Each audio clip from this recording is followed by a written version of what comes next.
Assalamualaikum warahmatullahi wabarakatuh. Baiklah, saya di sini akan menjelaskan tentang manajemen laboratorium mengenai standar mutu laboratorium pendidikan di SD atau MI. Sebelumnya, topik-topik yang akan kita bahas pada materi kali ini yaitu yang pertama ada pengertian, apa itu pengertian dari laboratorium.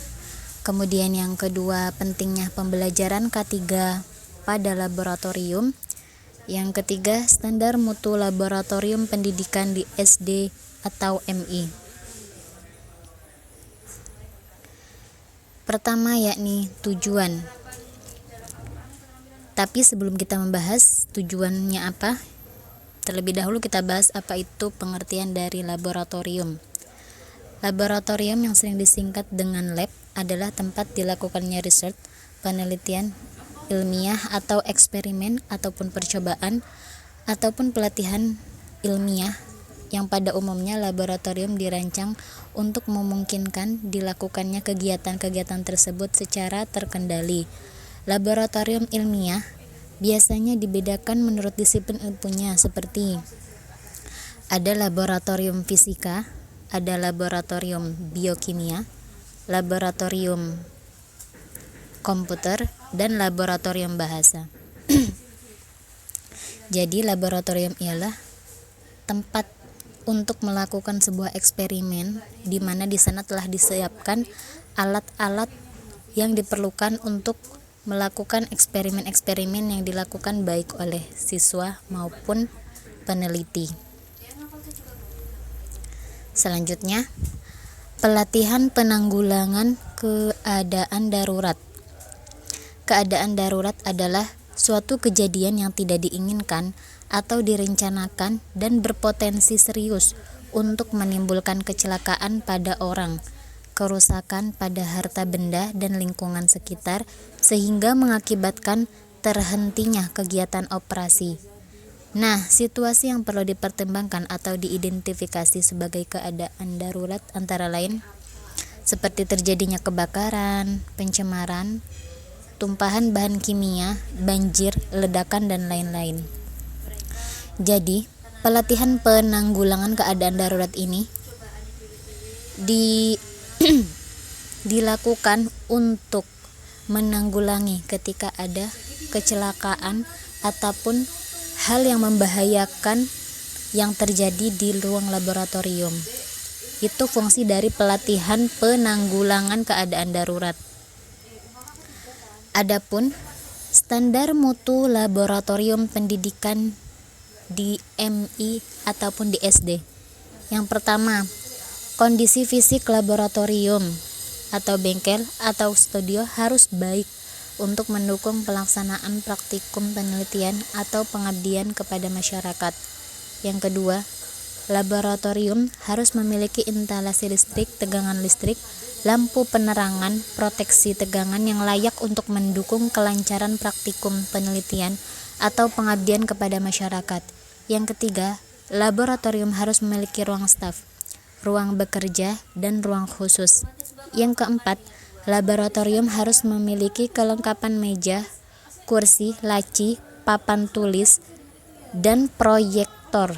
Yang kelima, laboratorium memiliki lemari, alat-alat seperti gelas, alat-alat optik, lemari bahan zat. Kemudian masih ada yang selanjutnya yakni laboratorium harus memiliki seperti AC atau kebutuhan ruang alat-alat tertentu. Selanjutnya, peraturan laboratorium harus siap digunakan untuk kegiatan praktikum penelitian. Adapun selanjutnya, laboratorium untuk layanan jasa harus dikalibrasi untuk pengujian yang sesuai.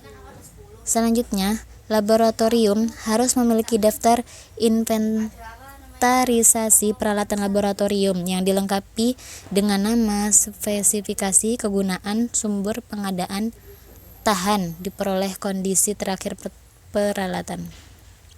Laboratorium harus memiliki daftar kebutuhan alat baru atau alat tambahan. Peralatan laboratorium harus dapat diakses melalui sistem secara online.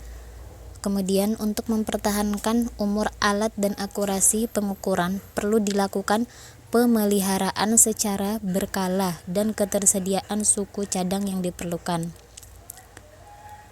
Laboratorium juga harus menyediakan zat atau bahan untuk keperluan praktikum dan penelitian mahasiswa standar mutu laboratorium.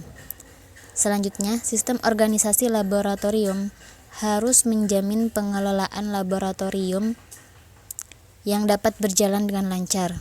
Kemudian, kepala laboratorium harus memiliki tugas dan fungsi secara jelas. 16. Ketentuan praktikum harus mencakup memakai seperti jas atau baju, menjaga kebersihan peralatan, kerapian susunan kursi, pemakaian listrik dan air oleh praktikan atau siswa. Adapun selanjutnya, ketentuan layanan pengabdian kepala masyarakat harus mencakup jenis layanan, administrasi dan prosedur. Dan juga seterusnya, masih banyak standar mutu laboratorium yang harus dipenuhi di SD ataupun di MI. Selanjutnya yang terakhir yaitu simpulan. Simpulannya yaitu program keselamatan dan kesehatan kerja di laboratorium pendidikan akan berhasil apabila didukung oleh komitmen manajemen yang kuat dan partisipasi dari seluruh pengelola dan pengguna laboratorium. Peningkatan budaya K3 dalam hal ini kepatuhan dan kesadaran untuk mengikuti SOP, penggunaan alat pelindung diri yang tepat, kelengkapan sarana dan prasarana K3, dan personil yang memiliki pengetahuan K3 yang memadai. Demikianlah standar mutu laboratorium laboratorium untuk SD dan MI yang telah saya paparkan tadi. Kurang lebihnya saya mohon maaf, semoga dapat dipahami. Saya akhiri. Terima kasih dan wassalamualaikum warahmatullahi wabarakatuh.